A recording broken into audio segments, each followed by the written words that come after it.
It's a good thing that my mother doesn't know about this channel so we can keep this between the two of us. Women are wonderful at telling stories to children, but horrible at telling stories to grown men. I mean, is it just me? So, look, I had my mother on the phone the other day. We were working on a project concerning dating, and she began to tell me a story about the time that she was set up on a blind date with a midget, or little person, whatever you call them nowadays, but the word she used was midget, so you get the picture.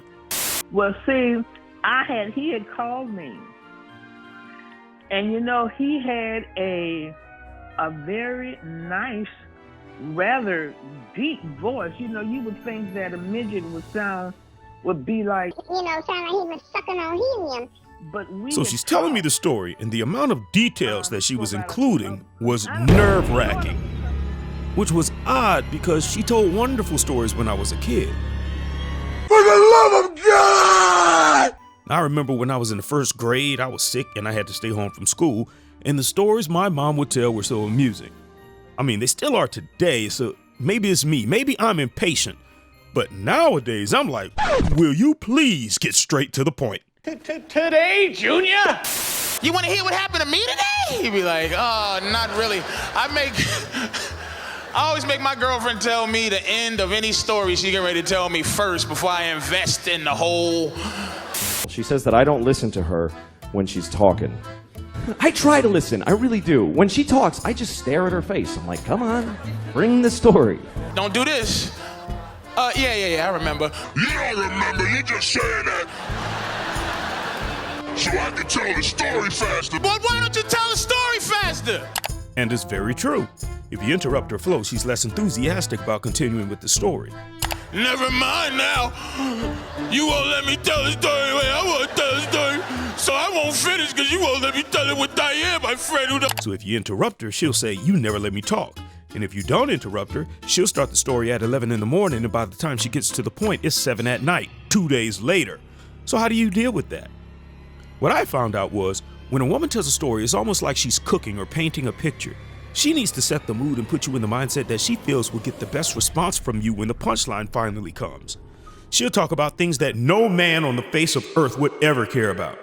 Because every story gets divided into 50 stories that all branch out into these crazy, and I'm like, holy sh**. She'll get into what color lipstick the lady at the front desk was wearing, when the whole point of the story was to tell you that the batteries in the remote control died. And we talked, and we laughed, and the one thing that I liked about him was that he listened. I try really hard to listen to her stories. So if you want to tell better stories to men, the first thing you have to do is understand how a lot of men tend to listen. Men tend to listen hook, line, and sinker. But women have a tendency of telling stories sinker, line, line, line, line, line, line, line, line, sinker, sinker, line, line, line, line, sinker, sinker, line, line, line, line, and then somewhere in there's a hook. So for example, hook.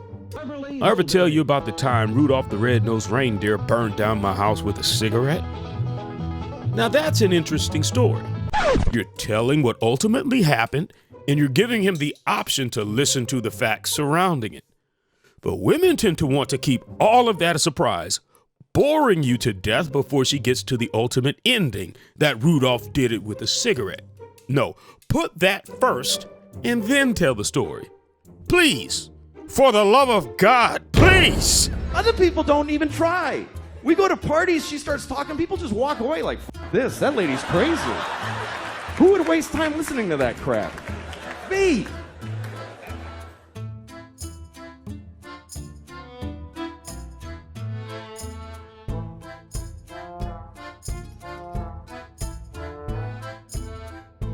Today, Junior?